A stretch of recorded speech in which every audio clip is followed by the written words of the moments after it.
Monsieur, bonjour. Bienvenue dans Jeunesse Entrepreneuriat. Aujourd'hui, nous allons nous intéresser des cours de vacances de la commune urbaine de Dosso qu'organisent les étudiants. Bonjour. Bonjour. Comment vous allez? Je vais très bien. Pouvez-vous vous présenter à nos téléspectateurs? Je me présente au nom de Moukaila Amadou Hawa.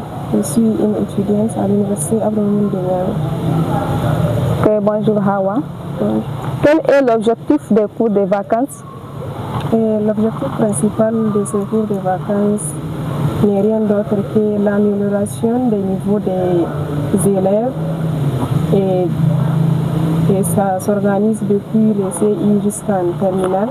Donc c'est un moyen d'améliorer leur niveau et de les réveiller un peu parce qu'ils sont en vacances depuis. Donc ces cours de vacances va leur permettre d'éveiller leur conscience, de mettre en pratique également leurs connaissances acquises durant l'année passée et à mieux préparer la rentrée scolaire. C'est très bien, Hawa. Donc vous enseignez quelle matière et à quel niveau? J'enseigne l'anglais de la 6e en 4e. Ok. À ce niveau collège. Très bien. Combien d'élèves vous encadrez? Ça dépend des classes et c'est dans une vingtaine, comme ça. Ok. C'est très bien.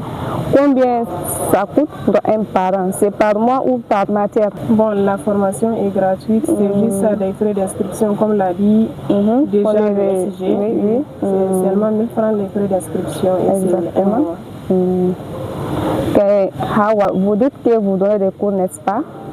Donc, vous devez certainement avoir des méthodes. Quelle est votre méthode pour qu'un élève faible comprenne vite? Ma méthode pour qu'un élève faible comprenne vite,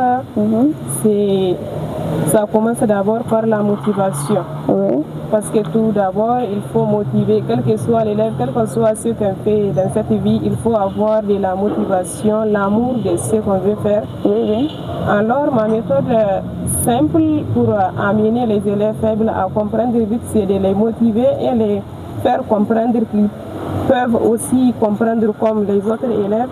Et cela va leur permettre aussi de se mettre au travail également. C'est-à-dire de les encourager, les mettre à l'aise aussi en salle. Parce qu'il y a des élèves qui ont peur de s'exprimer en classe. Il y a d'autres, ils savent, ils connaissent les réponses, mais s'exprimer devient parfois un peu difficile pour eux.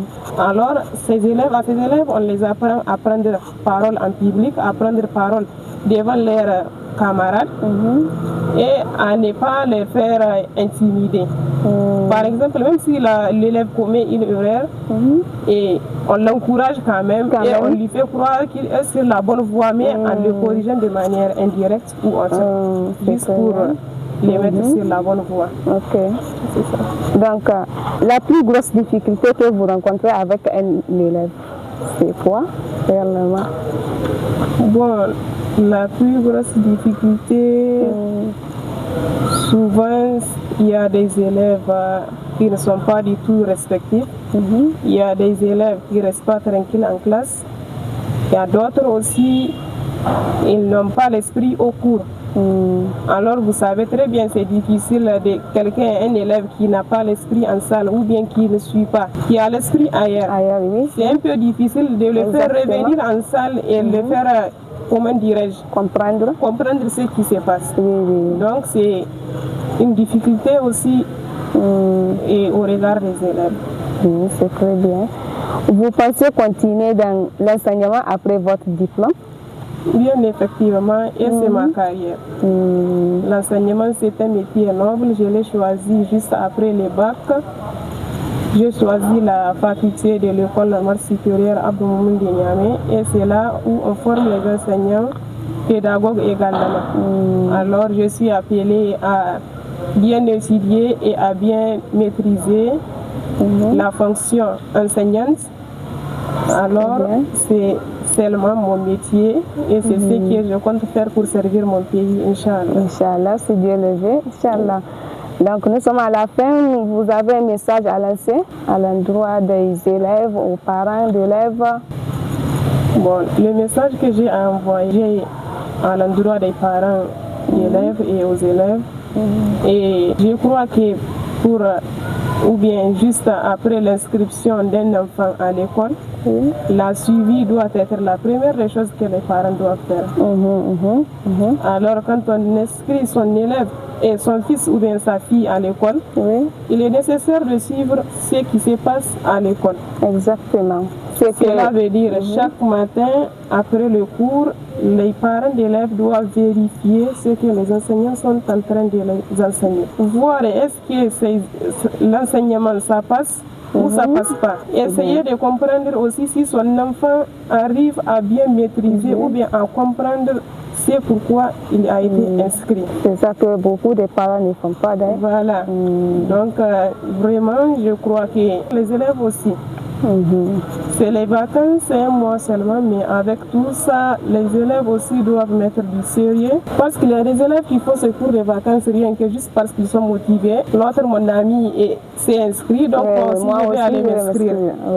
Voilà. Il y a beaucoup qui n'ont pas un but précis de ce cours, de pourquoi ils sont en train de faire, pourquoi ils ont été inscrits. Voilà. Donc à ce niveau, déjà, c'est un souci. Même ici, tu peux voir parfois, nous sommes en train de faire cours, ou bien nous sommes en salle, il y a d'autres qui sont dehors à jouer. Même en salle, il y a ces genres d'élèves aussi. Là, donc, la conclusion assurée, la suivi des parents et aussi les élèves doivent mettre du sérieux dans ce qu'ils sont en train de faire. Et étudier parce que c'est de leur avantage, ça va les aider ou bien les permettre à mieux préparer la rentrée prochaine, Inch'Allah. Dieu nous le montre. Voilà, nous sommes à la fin de notre émission. Merci de l'avoir suivi. À la prochaine fois, Inch'Allah.